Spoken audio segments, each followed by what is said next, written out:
Hello and welcome from Wiltshire. This is Xander Drury, and this is the second instalment of the Chalke Valley History Festival podcast. And what a second day it has been. Large crowd swarms the idyllic grounds of Esbourne Wake yet again to witness another night of stimulating historical lectures of the highest calibre. From the scandal and smut of Georgian women to the titanic British campaign at Quebec in the 18th century. With the drama of the power failure safely behind us, the event has since run swimmingly and, well, effortlessly. Opening proceedings tonight was the richly anticipated debate between Amanda Vickery, award-winning Georgian expert, and Stella Tilliard, author of the critically acclaimed Aristocrats.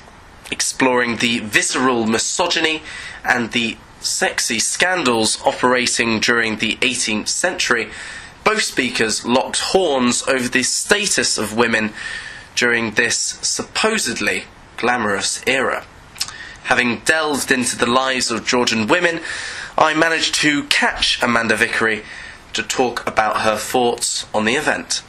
Amanda, thank you for joining us this evening. How did you find the talk, first of all? Well, I really enjoyed being paired up with Stella Tilliard, I must say, because we seem to have a lot of ideas in common about the 18th century being a century of sort of facades and performance and disguise. But there are key differences between us because she's worked so much more on aristocratic women than me, and I've worked more on middling women, plebeian women, and more ordinary women. So I thought that our interests matched very well.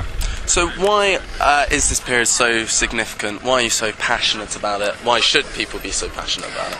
Well, I think it's a century of great contrast and colour, but also it's a century of change and of new ideas. And so there's this real sense that 18th century Britain is emerging as the workshop of the world, and they're a polite and commercial people, the British.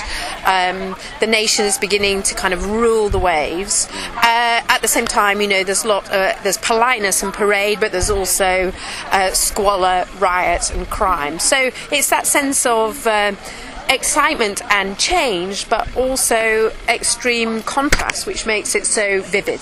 So, although it may be a century of great grandeur, you said in your talk that women actually need great courage. Would you say that's... Yes, I mean, I think that one of the things that women are seen to exemplify is perhaps what we might think of as a kind of passive courage, but they call it fortitude.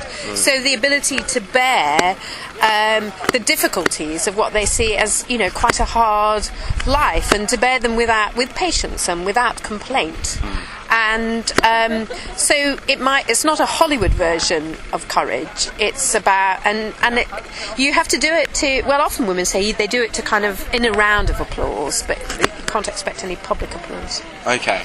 I mean, and there was a great deal of scandal and smut in the talk, which went down very well with the audience, surprisingly well.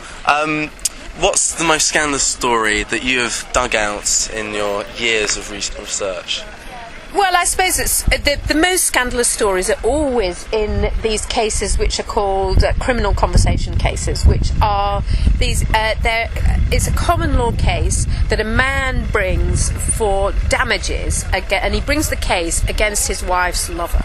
So basically, he's suing for trespass on his property. Legally, it's known as a tort. So it's as if somebody's trespassed in his orchard and stolen his apples. So, you know, his wife, his property, you know, has been damaged, and in the course of that, there's all sorts of incidental detail comes out from the servants, from any sorts of witnesses, and that being read out in court becomes a kind of spectator sport and becomes written up in the papers, and people can't get enough. It's sort of the Hello magazine of its day.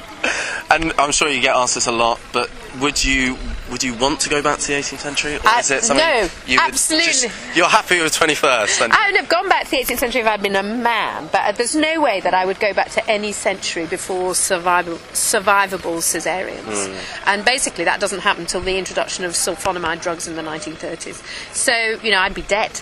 And so there's absolutely no way. And in fact, I mean, I suppose if I could go back to the 18th century, a woman who and be kind of a nice widow, a woman who's running her own little millinery business and has survived, the slings and arrows of reproductive fortune, that wouldn't be so bad. It wouldn't be so bad. And lastly, your second time at the festival, what do you think of it sort of even bigger and bolder this year? I love it, I must say. I've always, I came last year. I thought it's a really distinctive festival because it's full of kind of goodwill. It really serves its community, brings something new down. But the surroundings just can't be better, really. It's incredible, yeah. All the chalk streams and the lovely downland around. I think it's absolutely exquisite. It's brilliant. Amanda, thank you so much for your time. My pleasure. And have a good evening.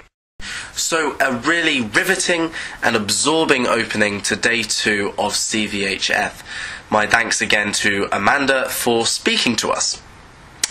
The second headline speaker in the William Golding tent at 9 tonight was the historical heavyweight that is Dan Snow. Many know him for his prolific appearances on BBC documentaries, but tonight he focused on his 2009 book, Death or Victory, chronicling Britain's unrelenting rise during the 18th century and the thrilling capture at Quebec. Although he coined his talk as a rambling account of the 18th century, it was far from it. I was lucky enough to briefly talk to Dan as he made his way back to his car in the black of night. Here's what he had to say. Right, well, Dan, thank you for joining us tonight, and congratulations on fantastic talk.